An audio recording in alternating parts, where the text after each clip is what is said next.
ये कहानी शुरू होती है इराक के रेगिस्तान में, जहाँ जंग तो खत्म हो चुकी है लेकिन मौत की खामोशी अब भी हवा में घूम रही होती है। दो अमेरिकन सोल्जर्स शेन मैथ्यूज और उसका स्पॉटर एलन आइजक एक पाइपलाइन कंस्ट्रक्शन साइट पर भेजे जाते हैं, जहाँ कॉन्ट्रैक्टर्स और सिक्योरिटी गार्ड्स एक स्नाइपर के हाथों मारे जा चुके होते हैं। दोनों सोल्जर्स पूरे 22 घंटे तक उस साइट को बाइनोक्यूलर से ऑब्जर्व करते हैं और उन्हें सब कुछ शांत लगता है। मैथ्यूज को लगता है कि शायद स्नाइपर सबको मारकर वापस लौट गया है। वो डिसाइड करता है कि अब एरिया क्लियर है और वह साइट को इन्वेस्टिगेट करने के लिए नीचे जाने लगता है, लेकिन आइजैक जो उसका साथी है उसे मना करता है। वह कहता है कि जरूर कुछ गड़बड़ है। मैथ्यूज इस बात को टाल कर वहाँ से निकल पड़ता है और आइजैक से ये कहकर नीचे जाने लगता है कि तुम पीछे से स्कोप से मेरा ध्यान रखना। अब मैथ्यूज वहाँ पहुँचता है और देखता है कि चारों तरफ लोग और आर्मी की डेड बॉडीज पड़ी हुई हैं। पहले तो उसे लगता है कि शायद इन वर्कर्स और आर्मी वालों को इराक की आर्मी ने मार डाला होगा, लेकिन तभी उसकी नजर इस बात पर जाती है कि जितने भी लोगों को मारा गया है उन सब के हेड पर ही वार किया गया है। ये देखकर मैथ्यूज को समझ आता है कि ये सब किसी प्रोफेशनल स्नाइपर का ही काम है। अब ये सब देखकर वो थोड़ा घबरा जाता है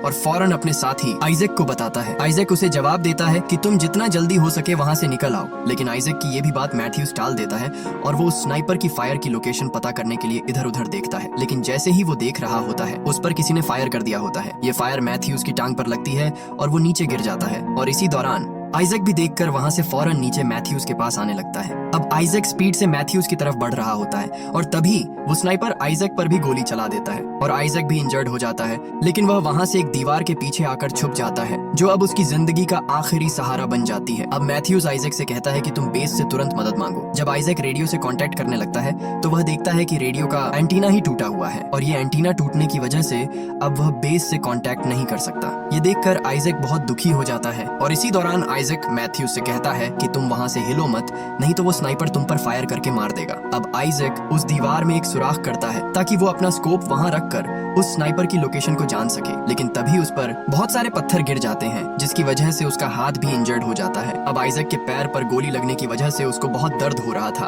और वो अपने पैर से गोली निकालने की कोशिश करता है। गोली तो आइजैक के पैर से निकल जाती है पर उसको बहुत दर्द होता है। इस दर्द की वजह से आइजैक भी वहां पर बेहोश हो जाता है और थोड़ी देर बाद जब आइजैक को होश आता है तभी उसके ईयरफोन पर एक आवाज सुनाई देती है। उसे ये लगता है कि बेस से कोई उससे राब्ता करना चाह रहा है। आइजैक उस ऑफिसर को अपने बारे में सब कुछ बताता है और ये कहता है कि हम यहाँ पर डेंजर में हैं और हमें सेफ्टी बैकअप चाहिए। और वो ऑफिसर आइजैक से कहता है कि तुम हमें अपनी लोकेशन बताओ और वो ये भी कहता है कि तुम जहाँ पर भी हो वहाँ पर खड़े होकर फायर करो। अब आइजैक को ये अजीब लगता है कि ट्रेनिंग में हमें ये सब करने से मना किया गया था और इसी दौरान आइजैक को ये समझ आ जाता है कि ये बेस से ऑफिसर नहीं है बल्कि वो स्नाइपर है जिसने हम पर गोली चलाई है। अब आइजैक को ये पता चल जाता है कि वो कोई और नहीं बल्कि वही स्नाइपर जुबा ही है जो कि मेरी लोकेशन के लिए मुझे खड़े होने को कह रहा है। ये सब करने से आइजैक मना कर देता है और इसी तरह आइजैक उस स्नाइपर से बात करते करते अपने स्कोप से उसकी लोकेशन को फाइंड करता है। अब वो स्नाइपर आइजैक से बात करते रहने के लिए कहता है तो आइजैक उसे मना कर देता है और तभी वो स्नाइपर आइजैक को ये कहता है कि अगर तुमने मुझसे बात नहीं की तो मैं तुम्हारे साथ ही मैथ्यूज को मार दूंगा। और ये सुनकर आइजैक उस स्नाइपर से बात करने लग जाता है। अब वो स्नाइपर आइजैक से उसकी फैमिली के बारे में पूछता है तो आइजैक उसे मना कर देता है और आइजैक अब उसे कोई भी जवाब नहीं देता तो वो फिर से मैथ्यूज को मारने की धमकी देता है, लेकिन फिर भी आइजैक उस स्नाइपर को आगे से कोई भी जवाब नहीं देता। अब आइजैक ये सोचता है कि वो मैथ्यूज का नाम कैसे जानता है। फिर आगे से आइजैक उस स्नाइपर से ये पूछता है कि तुम्हें मैथ्यूज का नाम कैसे जानते हो। तो आगे से वो स्नाइपर जुबा ये कहता है कि मैं सिर्फ मैथ्यूज के बारे में नहीं बल्कि तुम्हारे बारे में भी सब कुछ जानता हूँ। और अब वो स्नाइपर आइजैक से ये कहता है कि अगर मैंने आज मैथ्यूज को मार दिया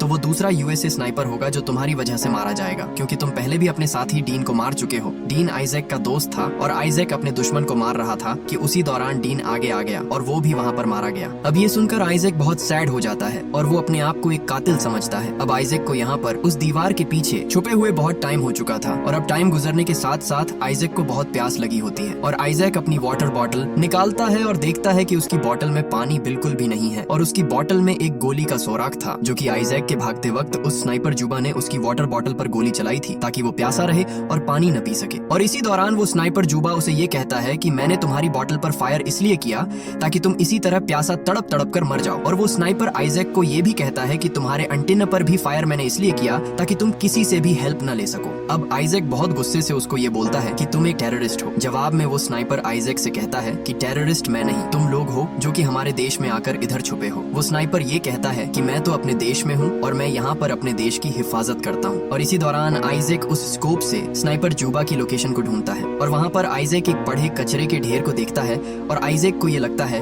कि वो स्नाइपर शायद इसी कचरे के ढेर में छुपा बैठा हुआ है।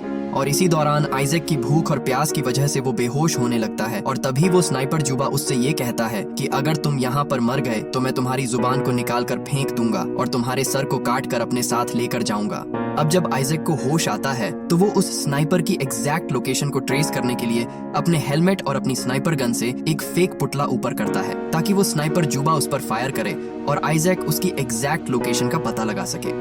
लेकिन आइजैक का ये प्लान भी फेल हो जाता है और वो काफी सैड हो जाता है। अब उसी दौरान वहाँ पर तेज हवा चलती है और बहुत सी मिट्टी ओढ़ रही होती है और इसी का फायदा उठाकर आइजैक वहाँ उस जगह से भागकर एक सोल्जर का बैग और रेडियो उठाकर वहाँ से भागता है। लेकिन वो स्नाइपर जुबा पीछे से उस पर फायर करता है, लेकिन आइजैक टाइम पर अपनी जगह पर आ जाता है और वो बच जाता है। और जब आइजैक उस बैग को ओपन करता है तो पानी की बोतल उसको मिलती है और कुछ कैंडी भी, जिससे वो अपनी भूख और प्यास को थोड़ा कम कर लेता है। और जब वो रेडियो को देखता है तो वो रेडियो भी पूरी तरह काम नहीं करता। इसी दौरान आइजैक के ईयरफोन में एक आवाज सुनाई देती है। वो आवाज आइजैक को मैथ्यूज की लगती है और उसे पता चल जाता है कि मैथ्यूज अभी भी जिंदा है। और ये सब देखकर आइजैक थोड़ा खुश होता है और मैथ्यूज से ये कहता है कि वो स्नाइपर जुबा एक कचरे के ढेर में छुपा है। और ये सब सुनकर मैथ्यूज अपनी स्नाइपर राइफल की तरफ धीरे धीरे जाता है ताकि वो स्नाइपर जुबा उसे देख न सके। और इसी दौरान आइजैक से एक मिस्टेक हो जाती है। वो जिस वक्त मैथ्यूज से बात कर रहा था वो सारी बातें वो स्नाइपर जुबा भी सुन रहा होता है, क्योंकि आइजैक उस वक्त अपना रेडियो बंद करना भूल जाता है। और वो स्नाइपर उससे पूछता है कि तुम किससे बातें कर रहे हो? तो आइजैक उसे ये कहता है कि मैं अपने मरने के लिए भगवान से बातें कर रहा हूँ। और उसी वक्त मैथ्यूज इस बात का फायदा उठाकर उस स्नाइपर जुबा को मारने के लिए उस कचरे के ढेर पर फायर करता है। तो आगे से वो स्नाइपर जुबा भी उस पर फायर कर देता है, जिससे उसका शोल्डर डैमेज हो जाता है और वो फिर से गिर जाता है। और वो जल्दी से आइजैक की तरफ बढ़ रहा होता है और इसी दौरान वो स्नाइपर एक और फायर मैथ्यूज पर कर देता है, जिससे वो फिर से बेहोश हो जाता है। और ये सब देखकर आइजैक और भी सैड हो जाता है, क्योंकि उसका दोस्त मैथ्यूज उसके सामने ही मारा जा रहा है और वो रोने लगता है। अब उस स्नाइपर जुबा से आइजैक ये कहता है कि हमें यहाँ से जाने दो। और जुबा ये कहता है कि तुम जब तक मुझसे बातें करते रहोगे तुम बचे रहोगे। और इसी दौरान आइजैक उस स्नाइपर जुबा को ये बताता है कि जब वो दुश्मन को मार रहा होता है तो वो डीन उसके आगे आ जाता है और उसी जगह पर उसकी मौत हो जाती है। और ये सब उसने अपनी फैमिली से झूठ बोला था कि उसको टेररिस्ट्स ने मारा था। और इसी दौरान उस स्नाइपर जुबा से बात करते वक्त उसे रेडियो से कुछ हाल चाल सुनाई देता है और वो फौरन रेडियो के पास आता है और उस रेडियो पर उसे सुनकर लगता है कि उससे बेस से कांटेक्ट किया जा रहा है, तो वो खुश हो जाता है। और इसी दौरान उसे ये पता चलता है कि वो स्नाइपर जुबा उसके बेस के ऑफिसर से कांटेक्ट कर रहा होता है। वो खुद आइजैक बनकर उन बेस वालों को यहाँ पर बुलाता है कि वो आएं और हमें यहाँ से ले जाएं, क्योंकि यहाँ पर सब ठीक है। अब आइजैक को ये समझ आ जाती है कि ये जुबा ऐसे ही करके सभी अमेरिकन सोल्जर्स को यहाँ पर बुलाकर मार देता है। और अब आइजैक को थोड़ी देर बाद होश आता है और वो फौरन मैथ्यूज की स्नाइपर राइफल को अपने पास ले आता है और तभी देखता है कि दूर से 2 हेलीकॉप्टर्स आ रहे हैं। और इसी बात का फायदा उठाकर वो उस दीवार को गिराकर उस कचरे के ढेर पर निशाना लगा लेता है और तभी वहाँ से कुछ फायर चलते हैं और आइजैक फौरन वहाँ उस कचरे के ढेर पर फायर करने लगता है। अब आइजैक को ये लगता है कि वहाँ पर कोई नहीं है, तो वो खड़ा हो जाता है और वहाँ से कोई भी फायर नहीं होता। और ये देखकर आइजैक समझ जाता है कि वहाँ पर अब कोई भी नहीं है और वो स्नाइपर जुबा भी मारा जा चुका है। फिर वहाँ पर आइजैक के बेस वाले आ जाते हैं और आइजैक और उसका साथी मैथ्यूज भी अभी जिंदा होता है और उसे भी वहाँ से रेस्क्यू कर लिया जाता है। और आइजैक उन सोल्जर्स को ये कहता रहा कि वहाँ पर कचरे के ढेर में वो उस स्नाइपर को देखना चाहिए, लेकिन उन सोल्जर्स ने उसकी बात नहीं सुनी। और इसी दौरान वहाँ पर उसी कचरे के ढेर से फायर होने लगा और एक एक करके सब सोल्जर्स मारे गए और हेलीकॉप्टर भी क्रैश हो गया। और इसी दौरान आइजैक और उसके सब साथी वहाँ पर मारे गए और ये मूवी यहीं पर एंड हो जाती है।